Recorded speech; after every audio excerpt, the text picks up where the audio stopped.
Hi everyone, we're going to get started in just a few seconds here. We're just allowing people to get entered in.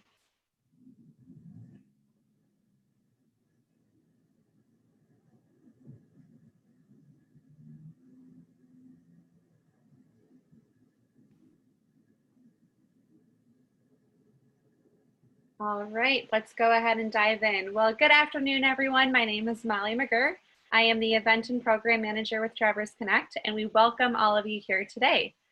This is an opportunity for all of you to ask any and all questions that you may have. We will be taking Q&A for the next 10 minutes until the candidate introductions are done. This is for you as attendees to submit any experience the background noise, sorry about that.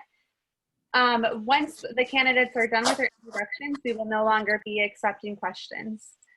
The Q&A box where you can submit these questions are located at the bottom of your Zoom screen. So if you put your mouse over the bottom of the screen, you should say Q&A. Please also submit your business name along with your question, and we will be selecting one from the audience to ask our candidates today. On that note, I would now like to turn it over to Kirstie Sieloff. Thanks, Kirstie.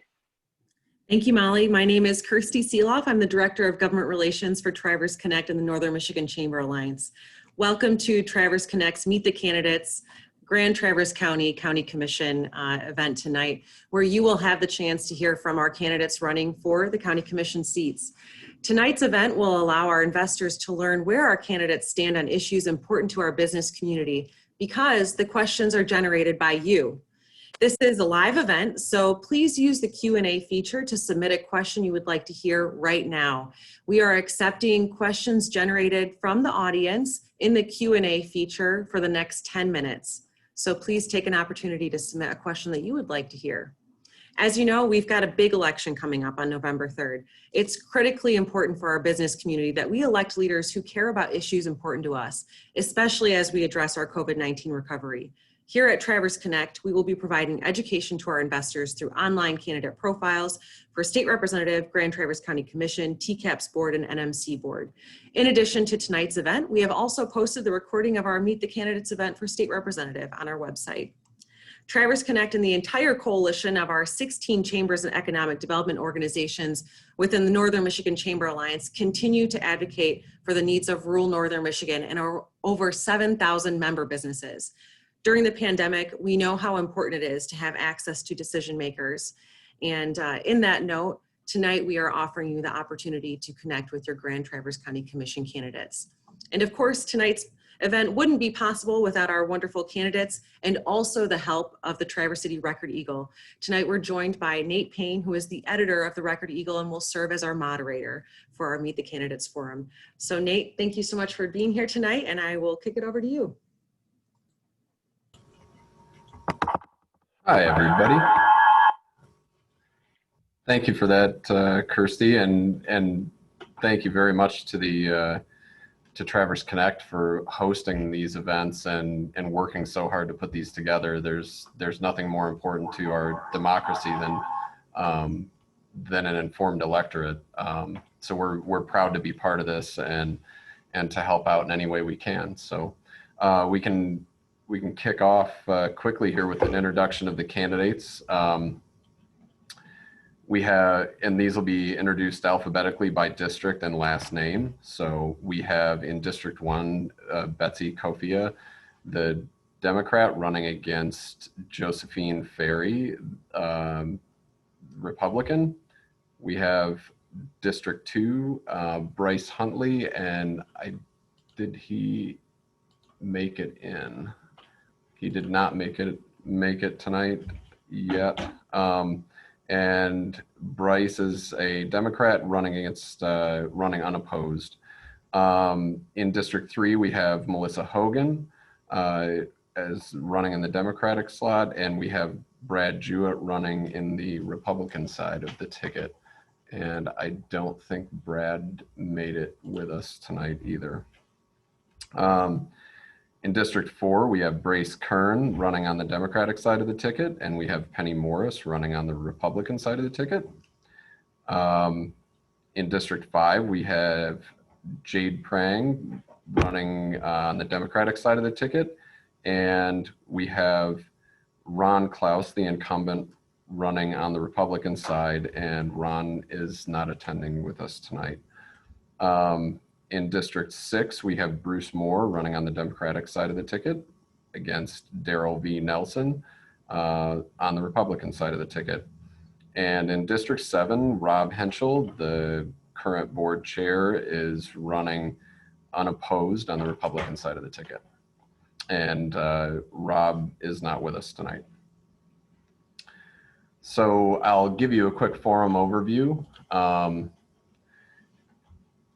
This is a last reminder to everybody in attendance. If you'd like to ask questions, please use the Q&A feature to submit a question you want to hear right now. We're accepting questions until candidate intros are done. Each candidate will have 2 minutes to offer opening statements. Each candidate will get 3 questions, each with 1 minute to respond, plus some follow-up questions at the end. If we have time, we have a few extras. 2 questions were given in advance. 1 question will come from the audience. And if we have time, we will add a question from the Record Eagle and possibly another audience question, depending on what our time allows. Each candidate gets 2 minutes for closing statements following that. Our timekeeper is Liz McKellar, and she will keep track of time, raising cards when there is 1 minute, 30 seconds, and then time. And when time runs out, you will hear this bell. And each candidate at time will be muted to ensure we have a fair opportunity for everybody to respond within the same time constraints. Candidates were drawn by number to determine order. The order is reversed for closing statements. The candidate with the lowest card is Penny. I guess I can run here through the order. We will go Penny, Melissa, Bruce, Bryce, Jade, Betsy, Darryl, and Josephine.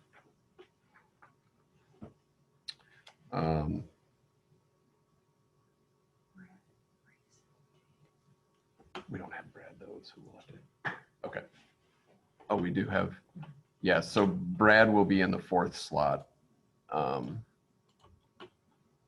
And Bryce will be in slot 10.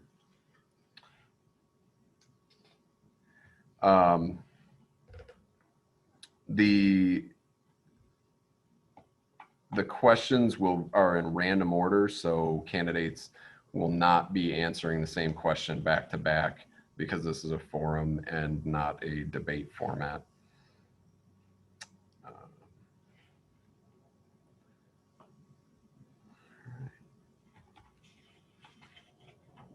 So we will jump into introductions here.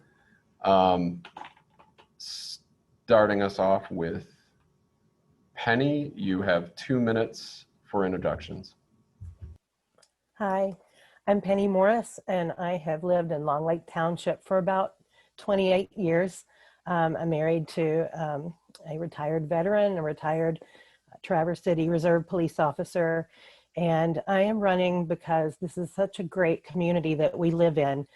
I moved here when I was 25 years old with 2 small children, and have fell in love with this community. But what really got me was how they surrounded us 15 years ago when we lost our daughter in a tragic accident. She was one of 2 TC West band students who was killed by someone who should never have been allowed to be on the road. And I started asking questions of state senators and judges and police officers, and we wanted to know how we could improve the situation. That has led me here. I've been in business for also 14 years, and my business is partnered with Grand Traverse County Parks and Recreation. So I would love to be able to work through our county government to help improve the the lives of people in my district and to help give back to my community that surrounded me when I needed them. Thank you. Thank you, Penny. Next up is Melissa. Can all of you see me okay?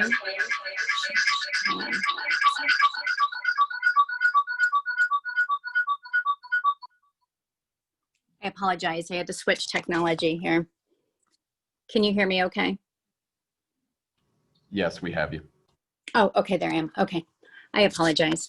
My name is Melissa Hogan. I am running for County Commissioner in District 3. I moved back to the area in January of 2004. I've been licensed as a physician assistant since 1996.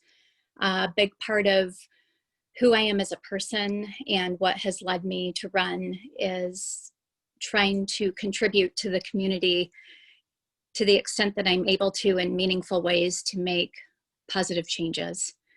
And I have done that through a variety of avenues everywhere that I've lived.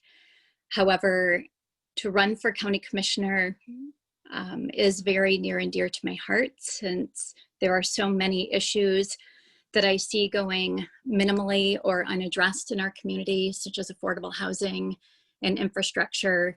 And when those issues continue to be punted and don't get adequately addressed, they continue to worsen.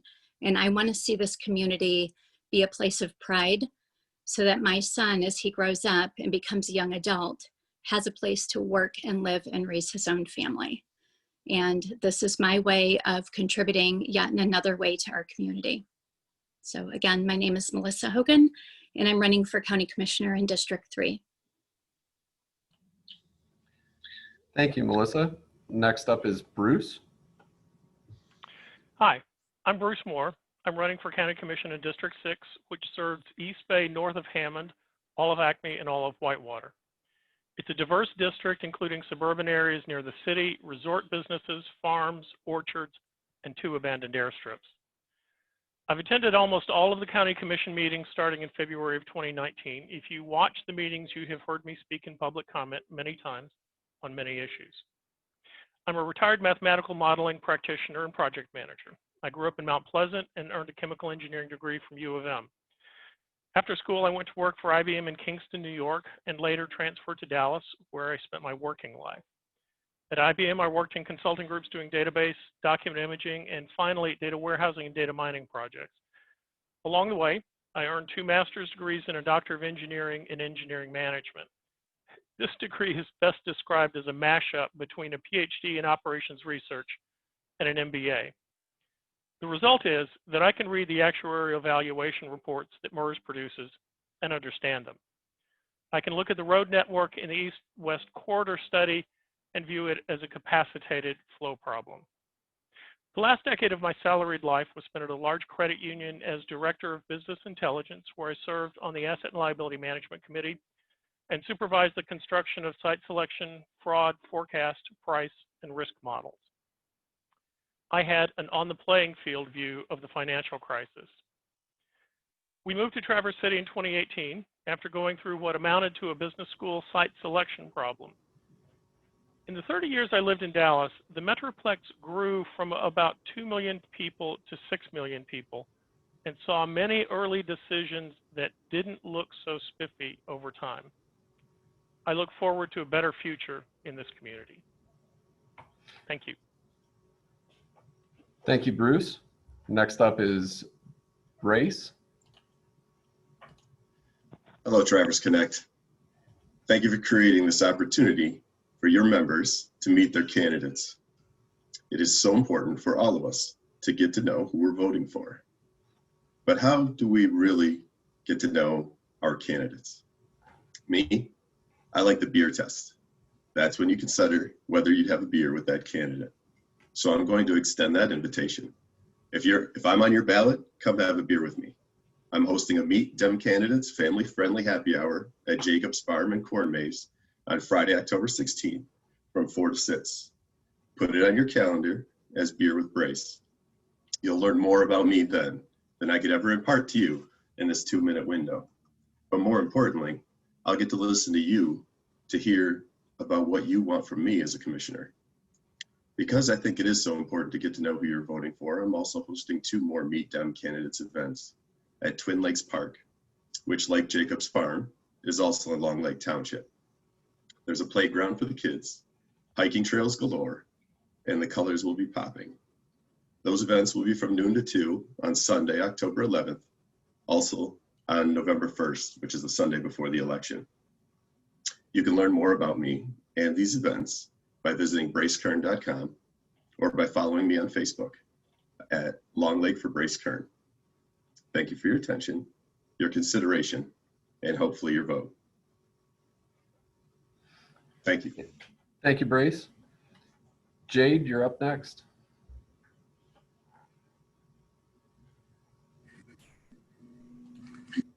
Can you hear me?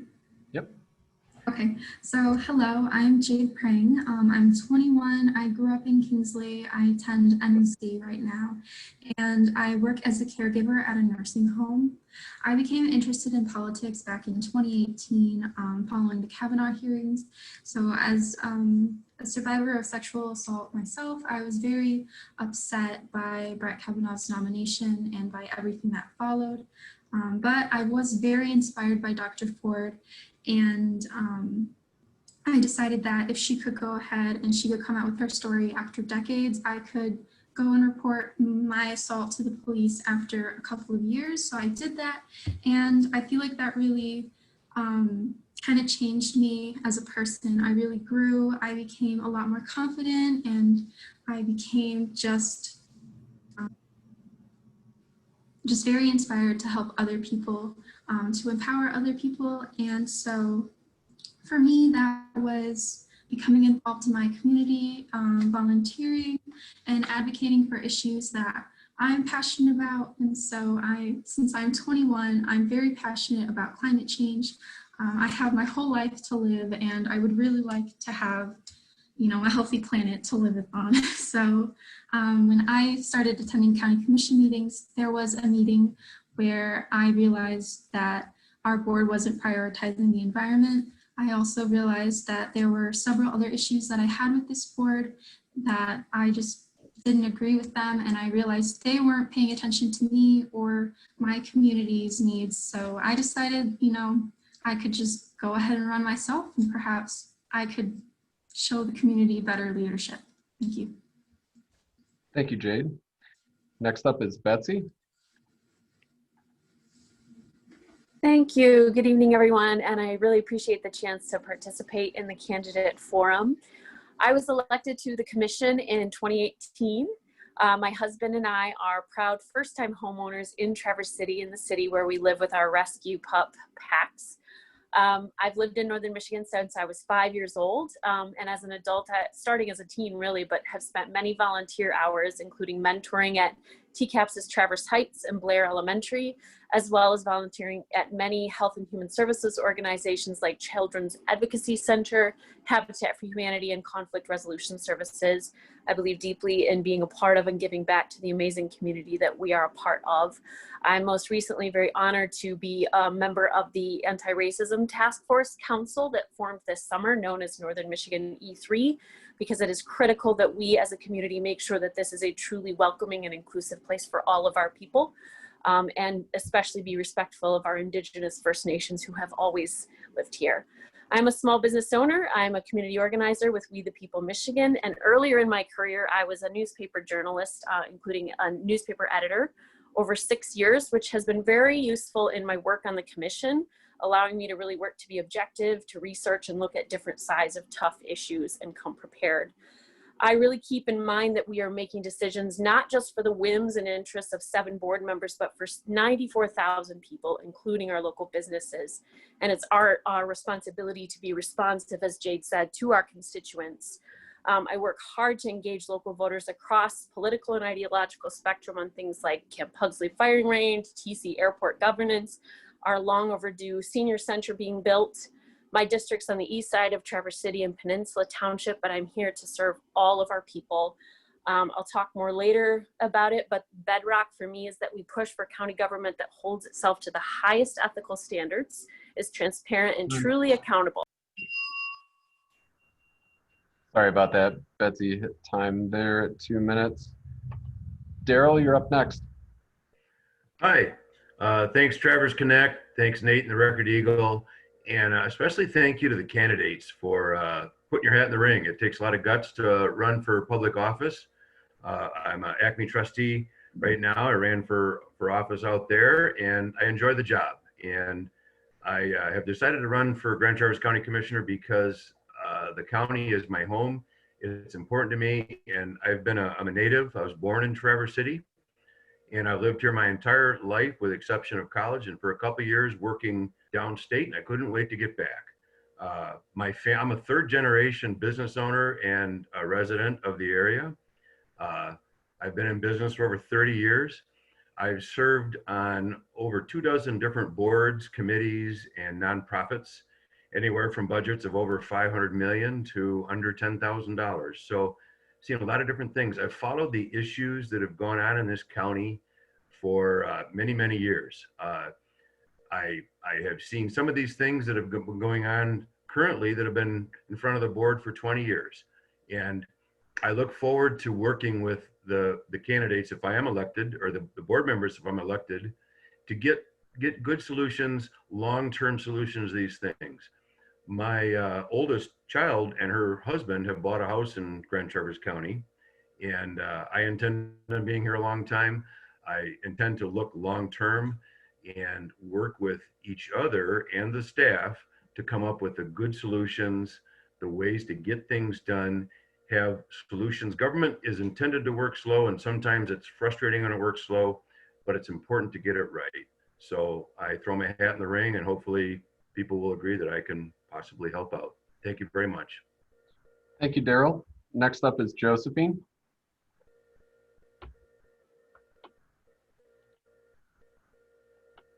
Hi, my name is Josephine Ferry. I've lived in Traverse City for 30 years, and I'm running for County Commissioner, District 1. Had a few people come and ask me to run, and I agreed to do it, but I'm no politician. So I put my hat in the ring. I have life experience, our family devotion, business, customer service, and a lifetime of volunteerism, problem solving, and a history of listening of all sides of issues. I love my community, and I want to be the voice of reason. And thank you. Thank you, Josephine. And rounding out, we have Bryce. Hi. Yeah, so I'm Bryce Hundley. I am representing District 2 currently, which is the west half of the city and the area of Garfield Township immediately south of the city. And running unopposed, but I did want to take an opportunity to be here so that I could participate and answer questions as they may come. And I guess to introduce myself, the thing that I did want to say is there is a University of Virginia professor who likens intuition and emotion to an elephant that we all have.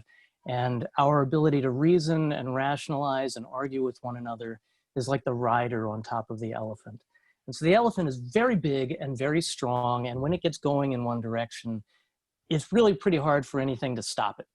And the rider is basically the elephant's full-time PR machine that sits on top of the elephant and shouts out to all of the other passing elephants and riders that why I'm going this direction. And we're very good at rationalizing whatever our elephant has just done and whatever we think that the elephant is getting ready to do.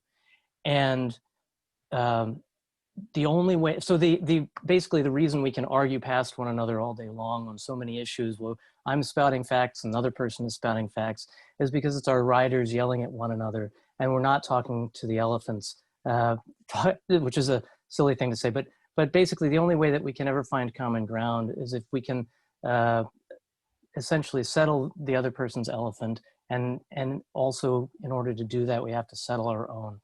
my point in telling this story is that my entire mission on the county commission is to be involved in my community in a way that leads by example, that we can disagree, sometimes vehemently.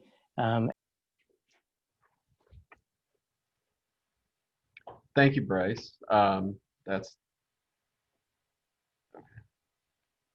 okay. I think we have our questions in order. We have our audience input. And if everybody's ready, we will start moving into the fun part. So we will run through the candidates in the same order that we did introductions. The candidates will address questions in a random selected order so that they don't go back to back on the same question for the most part. So we will start off with Penny, and she will answer an audience question to start out with, question 3. Where do you stand on the MERS issue currently in front of the Board of Commissioners? Wow. We were just talking about elephants. That's a really large one.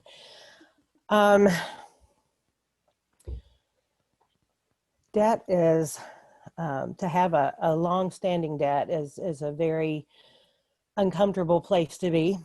I fully believe that we should be working on getting that back under control. And I will be honest, that's going to be one of those things that I will be learning all about when I get there. I don't have all of the details. And one thing you'll never hear me do is make a decision without looking at all the facts. And I don't have all of those facts, but I do agree that the debt really needs to be under control. And how to do that? Well, I need to see the facts. So thank you. Thank you, Penny. Next up is Melissa.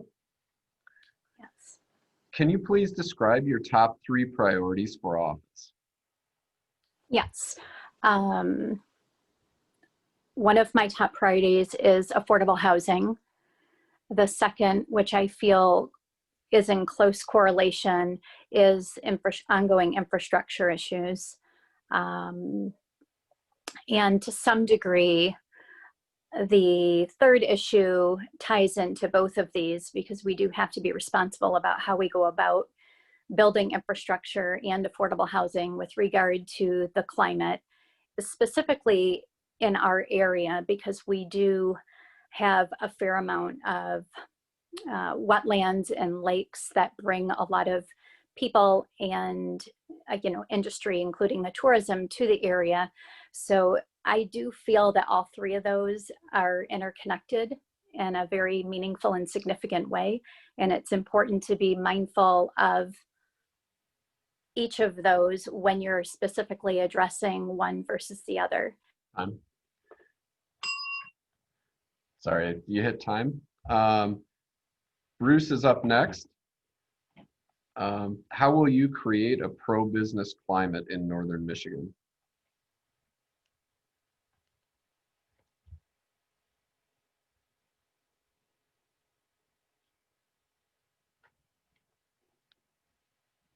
We can't hear you, Bruce. Sorry, have to unmute my microphone. The first thing, I will not tank business efforts to recruit high-tech businesses to the region, as the current commission did this spring.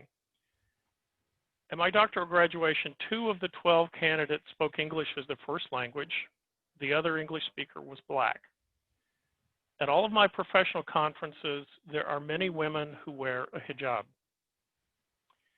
If my colleagues were to research a job in Traverse City, they would find the disinvitation of an imam to a choral concert, the Kalkaska Village president's anti-Muslim statements, the Leelanau Board Commission's racist statements, and the invitation of the Proud Boys to the Grand Traverse County Commission to pass the gun sanctuary resolution.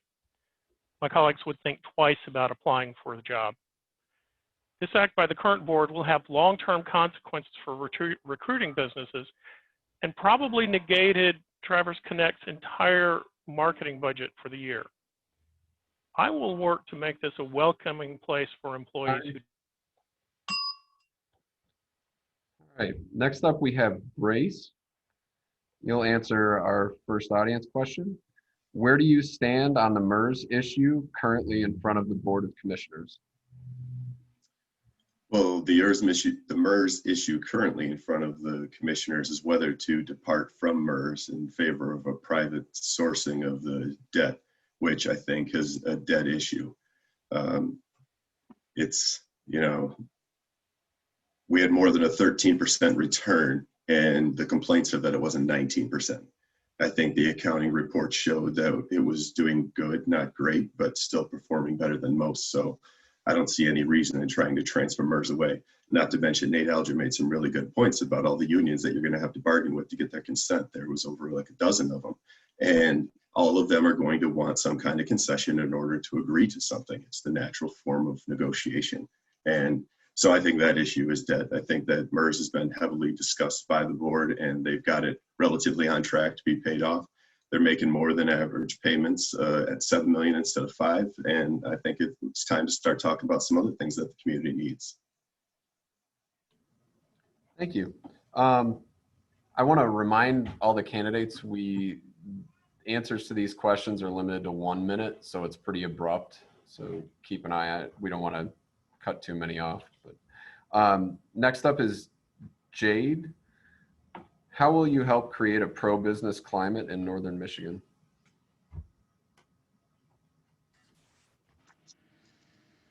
Hi, so I definitely support small businesses and do everything that I can to support them. Currently, I think I would just want to hear from what businesses in our community would like or what their expectations are, and then I would work with them towards reaching some of those goals. Thank you, Jade. Next up is Betsy. Can you please describe your top 3 priorities for office? Sure, thank you. First, I want to see our county be a leader and a convener for pressing issues for our region, such as workforce housing solutions and environmental stewardship. I think there's a lot of opportunity for us to do a lot more to achieve those, and they need to be a priority for our board. I also, as I mentioned, strongly advocate for government ethics, transparency, and accountability. In my first term, I was able to lead in securing some updates to our county's outdated and frankly ineffective ethics policy, but we have a lot more to do to protect from financial conflict of interest in decisions made by our board. And as to accountability, I have to just call out, I'm disappointed that many of my colleagues did not feel accountable enough to show up and answer the public's questions for the second term in a row. And I think we need to change our attitude about how we work for the people of this community, not just for ourselves. And we need to shift our focus to what is in the public interest as a board. Thank you, Betsy. Darryl, where do you stand on the MERS issue currently in front of the Board of Commissioners? Well, thank you. The MERS issue, I think, has been handled pretty well by the 7 commissioners that are in place right now. They have a plan. They're executing the plan. They're making extra payments. It's a problem that was not created by the current board or the current executive, but they're dealing with it. So for if I were elected to the board, to come in and try to change the plan or do something different would be somewhat disruptive. I support the plan that they're working on now. I think they should continue that plan. Leave that to the side. There's no reason to change it right now. Monitor the situation, but it's a problem that the board has to keep on the back burner and not let it go away. Thank you, Darryl. Next up is Josephine. Can you please describe your top 3 priorities for office? Sorry, I was on mute. My 3 top priorities are balance in the budget, appropriate funding of our county services, and effectively managing county contracts and transparency. Thank you. Okay. Thanks, Josephine. Bryce, Where do you stand on the MERS issue currently in front of the Board of Commissioners? Thank you. Yeah, I actually agree with basically what has been said on this issue. I think MERS doesn't necessarily give the cleanest of reports in a way that let you look forward. As a commissioner, we need to be able to like make forward-looking judgments, and or decisions, and the reports tend to be very backward-looking, and the forward information hasn't been all that helpful. We have a program in place, so software in place that actually suddenly we can get those details that I've been looking for. We seem to have it, so I don't see any need to leave MERS. I think it would be disruptive in a number of ways, and we're probably better off just staying where we are and managing kind of along the path that we're on now. Thank you, Bryce. Back to Penny. How will you help create a pro-business climate in Northern Michigan?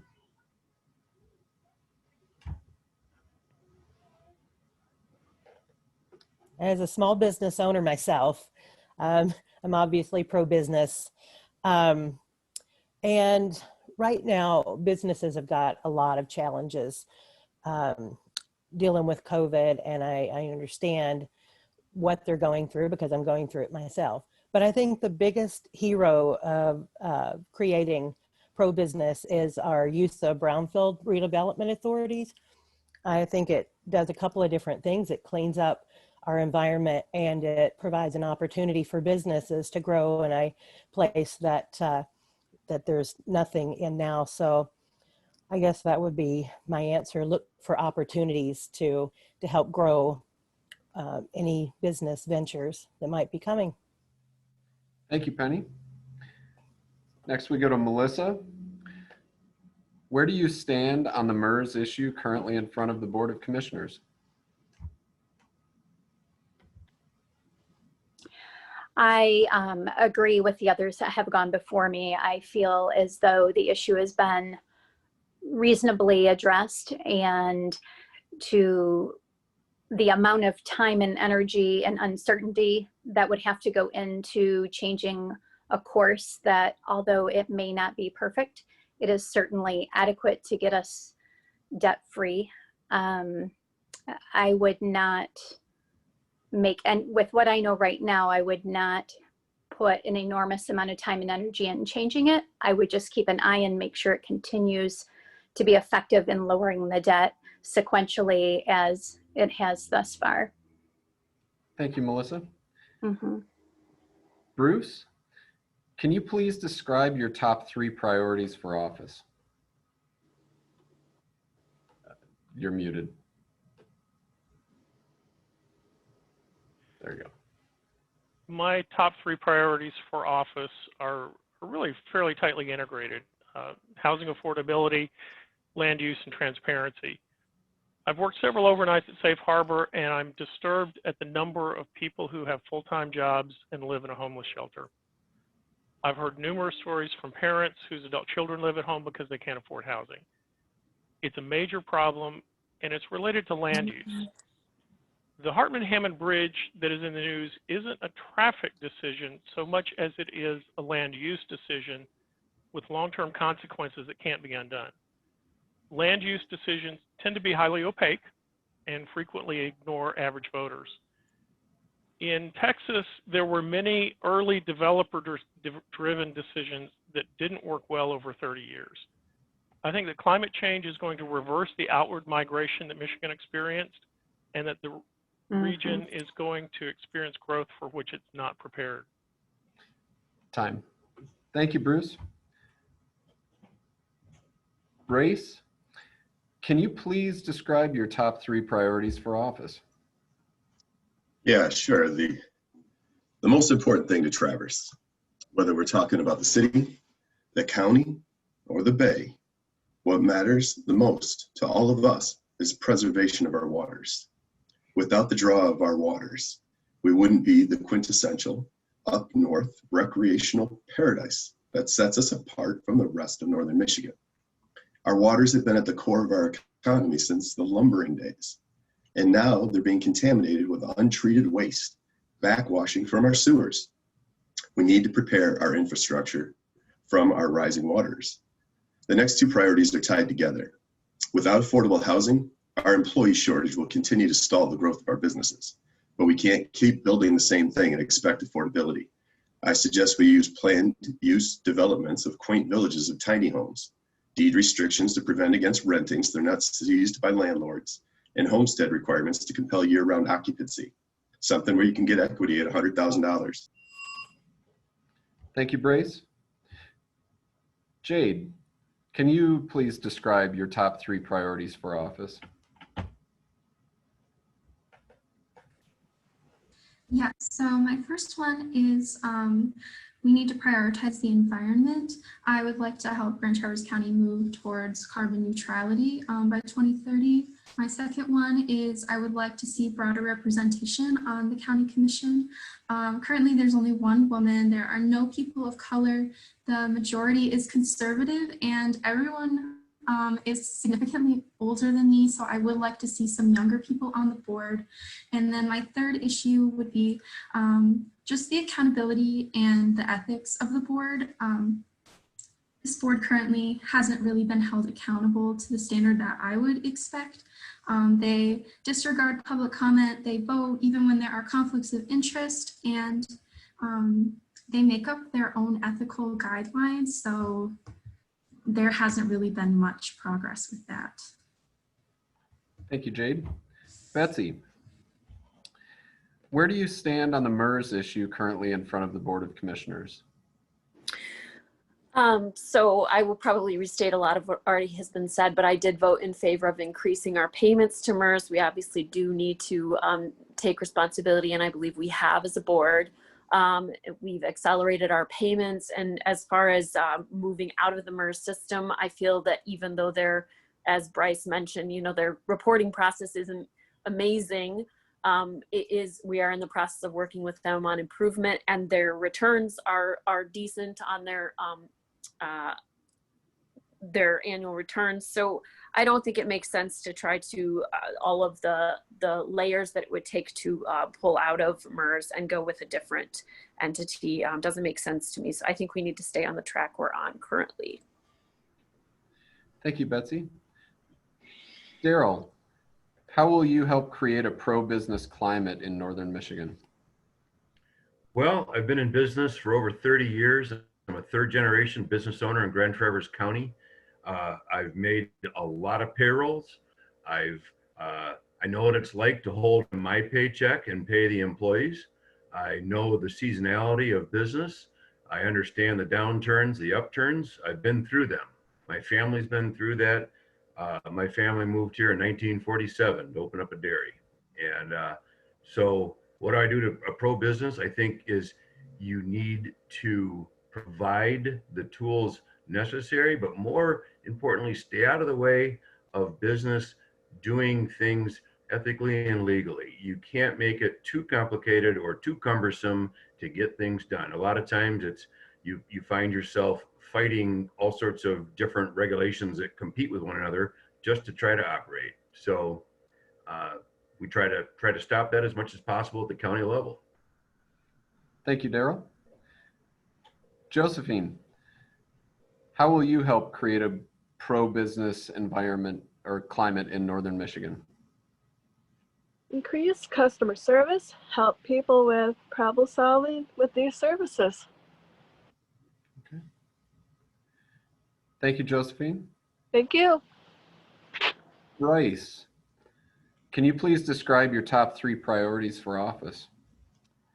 Sure. In my next term, I would like to get the senior center on the ballot. We failed to do that this year, and I regret that, but I think we can get there.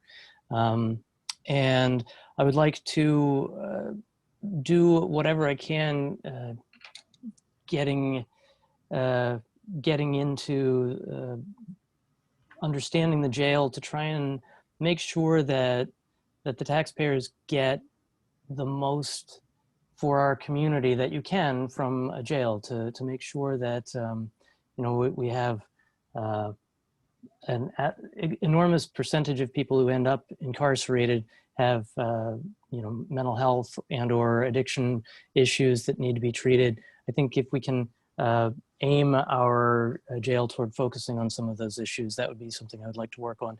And finally, in addition to workforce housing, I guess That's time. Thank you, Bryce.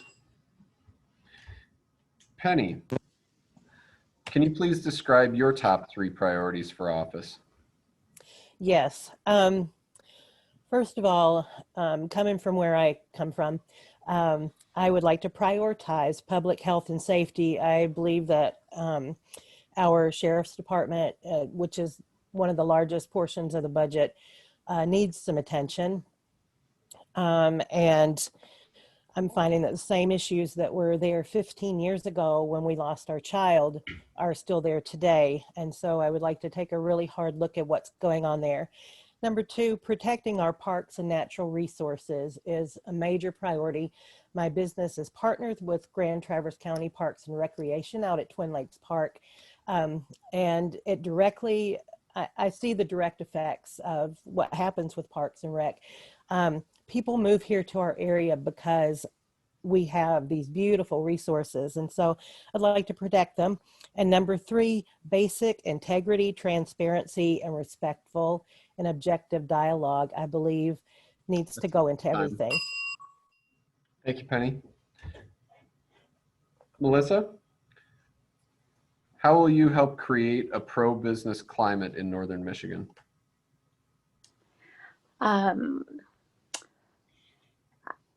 I was there once as a young working professional, and I had to delay my return to the area because I had so much student debt. And quite honestly, the amount of money I would make coming here and the amount it would cost me for housing, it wasn't a sound financial decision for me. So I spent a few years out of state, getting out of debt and saving my money so that I could move back and live a comfortable lifestyle. I would like to do my best regarding affordable housing, especially for young professionals and workforce individuals. I believe if the county or whoever is committed to solving the problem could also be a source of ongoing revenue for the county and or city or whatever entities choose to actually make meaningful progress and steps to help resolve this. Businesses cannot thrive without a workforce. The workforce cannot afford to live here. Thank you, Melissa. Bruce, where do you stand on the MERS issue currently in front of the Board of Commissioners?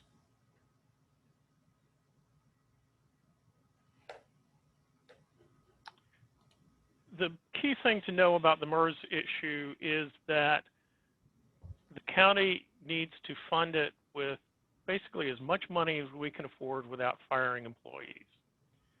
The outstanding debt, the function that's required to pay it off, peaks in a few years, and the more that we contribute now, the lower that peak is going to be a few years out. There's no way around it that MERS is going to be a drag on county budgets until about 2032. There are lots of spending priorities that just can't happen. The efforts over the last few months to try to blame MERS for the problems, I think, are misplaced. I think much of it has really just been sort of a smokescreen to try to take blame off of some of the past commissions that made some mistakes in how they funded it. Moving to a new program. Thank you, Bruce. Bryce, how will you help create a pro-business climate in Northern Michigan? It starts with job creation. We're experiencing record unemployment. Family members are losing their jobs, and along with that goes their health care and eventually their homes. As Bruce mentioned, homelessness is on the rise, and it's happening to people who work full times.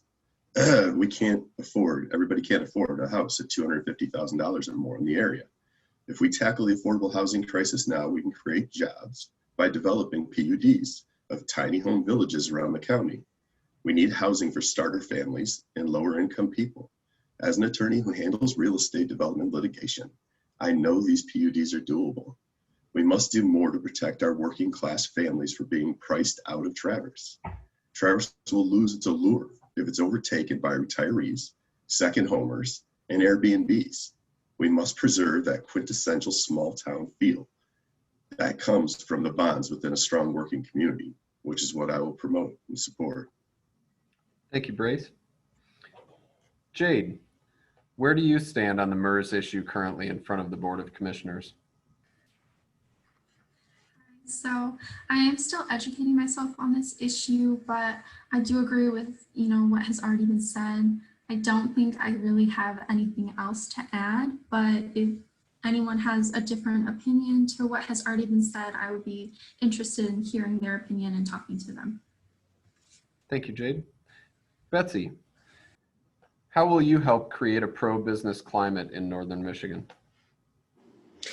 So it's been said already, but it's in the business community and the community as a whole. It's in all of our best interest for people to actually be able to afford to live and work here.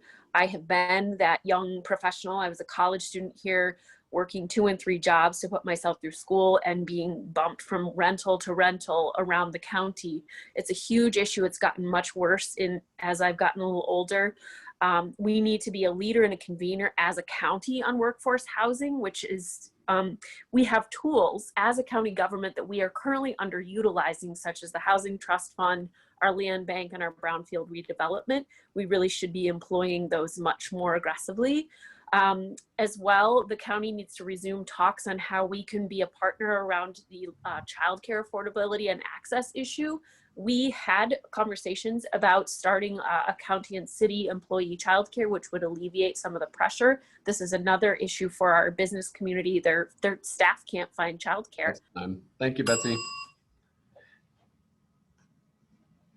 Darryl, can you please describe your top 3 priorities for office? Yeah, so the number 1 priority always has to be what is the best thing for the taxpayers of Grand Traverse County. That's what we're here to serve, and that's what we need to look at everything that we do. Is it best for the taxpayers of Grand Traverse County in the long term? You can't just chase today's headlines or tomorrow's issue. You got to look long term, you got to look back, and you got to look forward.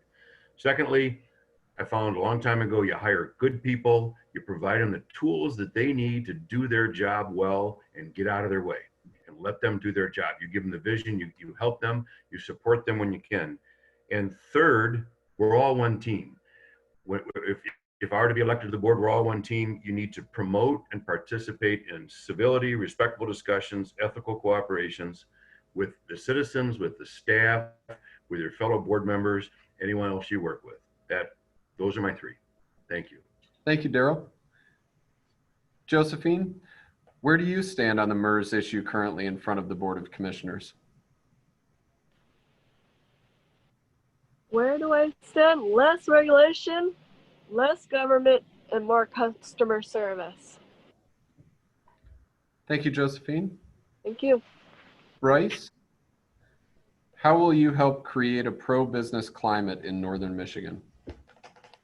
So I said when I ran the first time that in my opinion, nobody ever starts a business because of the tax code.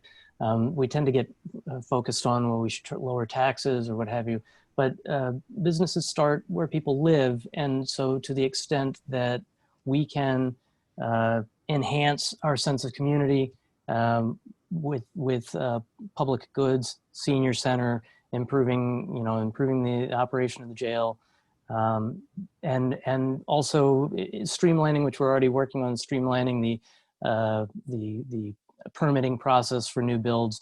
And I would like to work with Bruce if I give him the opportunity on land use. I think he has some interesting ideas there. Thank you, Bryce.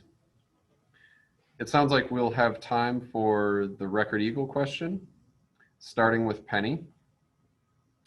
Do you believe the county commission should have a comprehensive ethics policy? If yes, what should it include? If not, why not? I believe everybody should have a comprehensive ethics policy. We have basic obligation as human beings to treat each other with respect, to recognize that everybody with every single perspective comes from that perspective because of their own life experiences. And I really feel that we should not be discounting people because they don't happen to be from our perspective or our, I don't know, religious background or non-religious background or our ethnicity or whatever. I feel that everybody should be treated with equality and respect, and everybody brings something to the table. So yeah, okay, that's my answer. Thanks, Penny. Melissa, do you believe the county commission should have a comprehensive ethics policy? If yes, what should it include? If not, why not? I do believe that they should have a comprehensive ethics policy. It does help to ensure a certain standard or level of confidence in the general public and community, knowing that decisions are going to be made in the interest of the community and not for self-interest or influence. And I think that it does help separate those things out, and honestly, to keep it from happening in the first place as well. But the confidence in the community and the transparency, it all adds into that. And I think for government to work well, the community has to believe that there's transparency and ethical decisions being made in the best interest of the community only. Thank you, Melissa. Yes. Bruce, do you believe the county commission should have a comprehensive ethics policy? If yes, what should it include? If not, why not? Yes, I think that they should have a comprehensive ethics policy that has provisions that specifically address elected officials. The first thing that it needs to include is a conflict notification at the beginning of the meeting, just as all of our townships do. I don't understand why our county doesn't do that. There also probably needs to be some kind of a disclosure form for land holdings in the county. In the discussion on the Cass Road drain, it became clear that two of our commissioners have some kind of conflict with respect to the Cass Road drain, but it's not clear what it is. There also needs to be an investigative provision so that the administrator that they can hire and fire is not the person who is responsible for investigating, as is currently the case. And finally, there needs to be some type of enforcement provision for elected officials. Time. Thank you, Bruce. Bryce, do you believe the county commission should have a comprehensive ethics policy? If yes, what should it include? If not, why not? Yes, absolutely. And I want to follow exactly with what Bruce Moore was just saying. It should include elected officials. I don't trust anybody who passes a conflict of interest policy to apply to all county employees and excludes themselves. What's the purpose of that? Obviously a personal agenda. Then they send it to an ad hoc committee and let it die when your paper's no longer writing headlines about it. It's been something I've been railing against them. And I'd like that the opinion of their own counsel, Kit Phelan, recently told them, don't be so sure that that conflict of interest policy that you have doesn't apply to you, because it covers all paid employees of the county, and you are a paid employee of the county. And as an attorney, my interpretation is I can make that stick against them as a conflict of interest policy, even if they don't implement that to themselves. There's fiduciary duties that come along with the elected position that you owe honesty, fair dealing. And if you have a conflict, like lawyers, that's the first thing we do, check a conflict. So Bruce is absolutely right. We've gone on about this point and we know it. There's just a gang of four obstructing it. So. Thank you, Bryce. Jade, do you believe the county commission should have a comprehensive ethics policy? If yes, what should it include? If not, why not? Yes, so I definitely do. I think they need to be disclosing conflicts of interest. I would like to see mandatory trainings on sexual harassment and anti-racist trainings. I would like to see the consequences if they, I would just like to see what the consequences would be laid out plain for everyone, and like what steps to take if somebody infringes on the guidelines. And yeah. Thank you, Jade. Betsy, do you believe the county should have a comprehensive ethics policy? If yes, what should it include? If not, why not? I do. In fact, my first 2 months on the board, I worked to get this, get our civil council to present to us options for doing revamping our ethics policy, and then asked for, and we got an ad hoc committee to do, was tasked to update our ethics policy. It was dissolved twice. I was on that ad hoc and I voted against the dissolution twice. There was a severe resistance to things like annual disclosure of financial conflict of interest. I'm a business owner, we have several business owners, and we're making decisions that could potentially benefit us financially. And so I do not to this moment understand the resistance to holding ourselves to the highest ethical standards when we are making decisions for a $40 million public budget. We certainly should have a disclosure annually for all elected officials and probably quite a few appointed officials, and there should be an enforcement process. Thank you, Betsy. Darryl, do you believe the county commission should have a comprehensive ethics policy? If yes, what should it include? If not, why not? Short answer, yes. It would fit all three of my goals. What's best for the taxpayers, it supports the staff, and we're all on one team, and we need to operate ethically and as fairly as possible. The rub is getting that right. This is a political body board. You can't have a majority use that policy against a minority. You need to be transparent, but you need to craft that in such a way that it is not used as a political tool. And I think that's the rub that has occurred. I would absolutely encourage the board to look into that and to come up with an adequate policy that maybe even meets what is used for the county employees. Thank you, Darryl. Josephine, do you believe the county commission should have a comprehensive ethics policy? If yes, what should it include? If not, why not? I think they already have one, and I think the government needs to stay out of it and work together as a team. Thank you. Thank you. Bryce? Yeah, I actually, when Betsy got on, I kind of had to laugh. She's absolutely right. She did all of the work. Essentially, short answer, yes, we should have an comprehensive ethics policy. It, I think, pretty well already exists, crafted as with the work that she did. I do hear the concern as far as a political body and taking that policy and using it as a cudgel to beat up your opponents, which is a fair concern. But I think bottom line is it still needs to apply to all of the commissioners, and with all of those elements, which I will try, but I'll run out of time. The disclosure, and so forth. So. All right. Thank you, Bryce. Darryl had to leave us to get to a township meeting. So we will start into closing statements. Each candidate will have 2 minutes, and we will run in reverse order from our opening statements. So we will start with Bryce.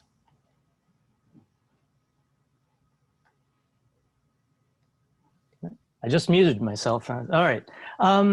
I'll keep it shorter than that this time. As I say, I think if there is hope for our form of government and our way of life and our community, it's to be able to find ways of disagreeing with one another, even vehemently, and still find ways of being neighbors and friends and family. That's intrinsic to my personality, and it's everything I bring to the board. Thank you, Bryce. Now, Josephine, you have 2 minutes.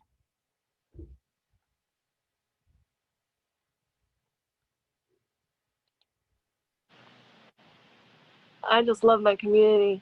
All I want to see is everybody get out and vote at the polls. See you there. Thanks. Thank you, Josephine. We will jump to Betsy. Well, I suppose I will just close by saying that this is an incredible community.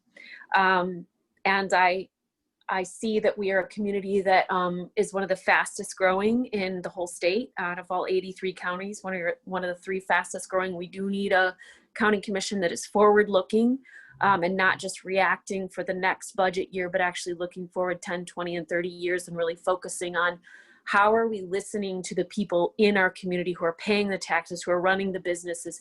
Are we being responsive and proactive about listening to our community instead of just maybe voting out of our own perspective as 7 members of a board?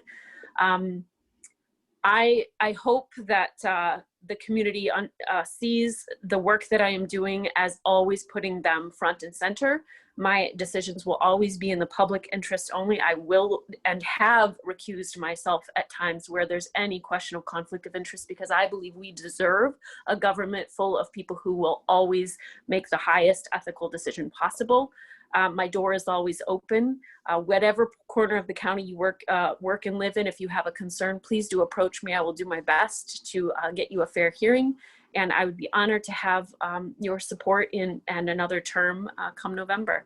Please do get out and vote, whoever you vote for. It's our grandfathers and grandmothers fought for that right, and we really need to continue that tradition and get out and have our voices heard. Thank you.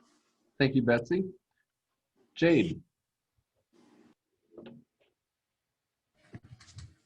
Hi, so I'd like to say thank you for having me.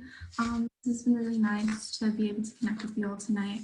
And I would also just like to say that a couple of years ago, I really couldn't have imagined myself doing this. I haven't always really felt welcome in this community, even though I grew up here. You know, I'm a young woman, I'm queer, I'm Native American, and I grew up very poor. I had to start working when I was a teenager to help support my family and feed them. And I didn't really think my opinion was always valuable. And so I'm really hoping that by running, maybe someone else out there in our community is going to see that there's place in politics and just for them. And I'd really like to see more people in our community from different backgrounds run. So thank you. Thank you, Jade. Bryce. Thank you, Traverse Connect, for this forum. And thank you to all who attended. You obviously care about your community. And for that, I'm grateful that you're my neighbors. I too care about this community, which is why I'm running. I'm running to give back to a community that's been so good to me. Since moving here 9 years ago, I've been able to start my own law practice, buy my first home, have a child 2 years ago, and have another one on the way. Traverse has enabled me to do better than I ever did in Manhattan. Took a few years with half the pay of the Bay, but it has opportunity. And I'm running to offer the skills that I have to this community as a thank you for helping me achieve what I've been working on for so long. I'm the textbook example of what Traverse has always talked about drawing here, the young professional and keeping them from leaving. Now that I brought this expensive education with me, please take advantage of it. And I hope I can allow it to serve you as well as it served me. Ideal and dispute resolution. I'm going to bring that process to the board. As a mediator, I take 2 sides to a dispute and I go back and forth talking to each side to try to understand what it is that really matters and put together a solution that the parties determine for themselves. And that's a certain amount of collaboration that is missing from our current commission. And it needs what I believe is a professional to be able to go between each side and offer them the opportunity to tell their side of the story and hear what their concerns are.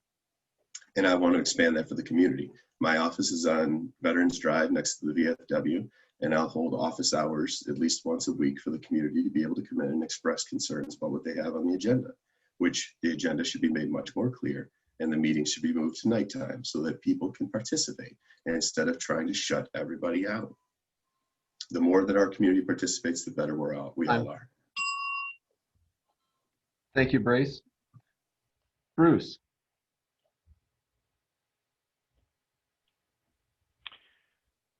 Thank you to Traverse Connect and for the Record Eagle for hosting this evening. And thank you to everyone who is watching for doing your research. It takes a lot of time, but thank you for doing all of your research. There are many experiences that I have that are unusual in this group of candidates, from working in a diverse high-tech workforce to experiencing rapid municipal growth. The current commission has spent too much time on 4-3 votes on non-county issues like Line 5 and gun sanctuary resolutions that are not issues where the county commission can actually really do anything. Because of the association with the Proud Boys, the gun sanctuary issue has severely damaged the ability to recruit businesses to this area. There was also the aborted effort to get out of Northern Lakes Community Mental Health Association, only to discover that doing so would trigger massive funding of pension debt.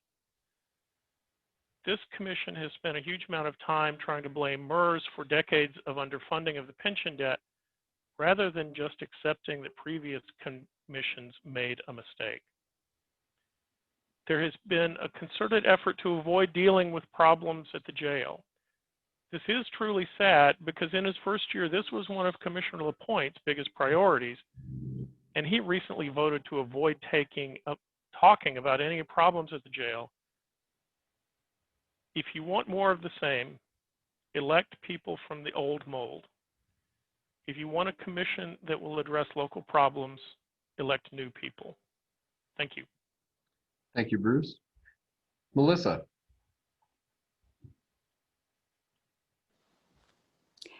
Thank you. Again, my name is Melissa Hogan, and I am running in District 3. I wanted to thank the Record Eagle and Traverse Connect again, as everyone else has, for providing an opportunity to hear us speak and to learn a bit more about who we are as candidates and what we bring to the table and what we could bring to this community if we're given an opportunity. One of my lifelong strengths has been my connectedness and my ability to really listen and connect with people from all levels of business and within the community. I have for years connected people with each other.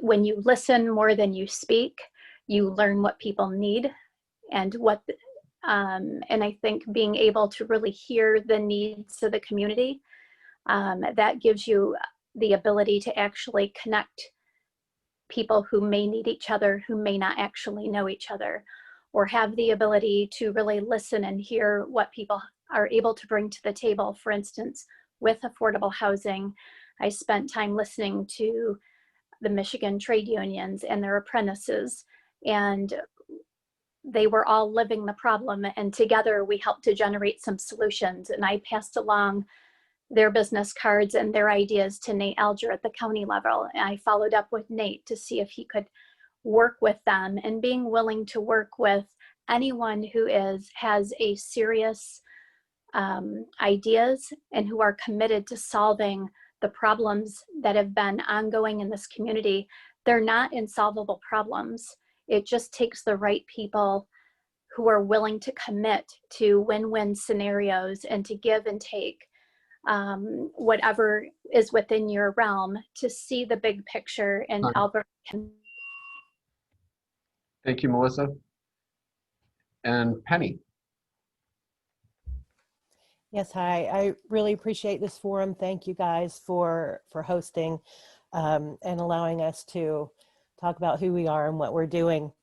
You know, as I was sitting here the other night addressing postcards, because rather than do bulk mail, I hand stamp every one of them myself, because I want to get to know the people in my district who are that I would be representing.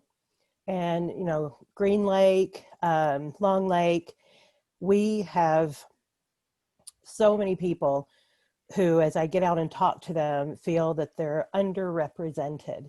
And I would like to be a part of solving that issue.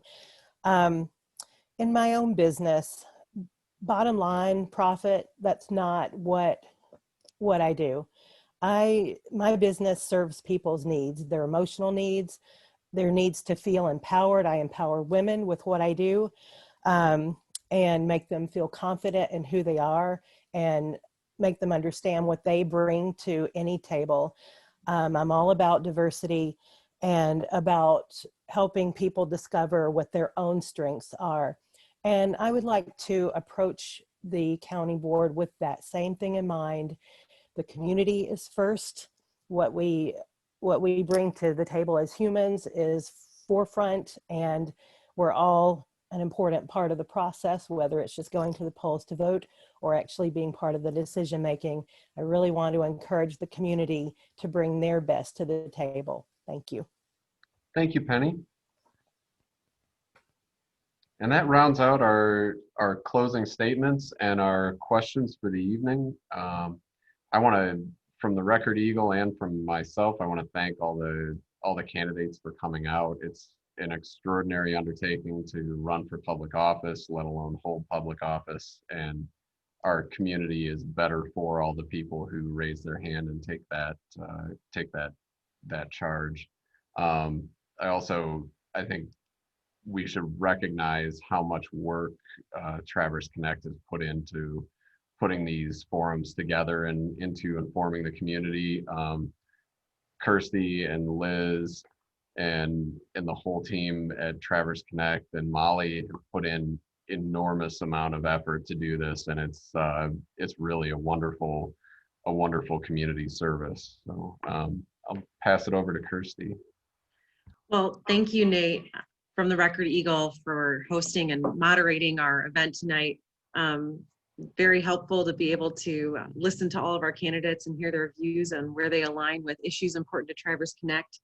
And I just want to say thank you to the community and thank you to our investors for joining us tonight to listen to our wonderful candidates. It takes a lot of courage to run for office, and we really admire our candidates' desire to serve our community. So just want to give you a little more information about what's to come here from Traverse Connect. We'll be providing education to our investors through online candidate profiles. Those will be coming this week.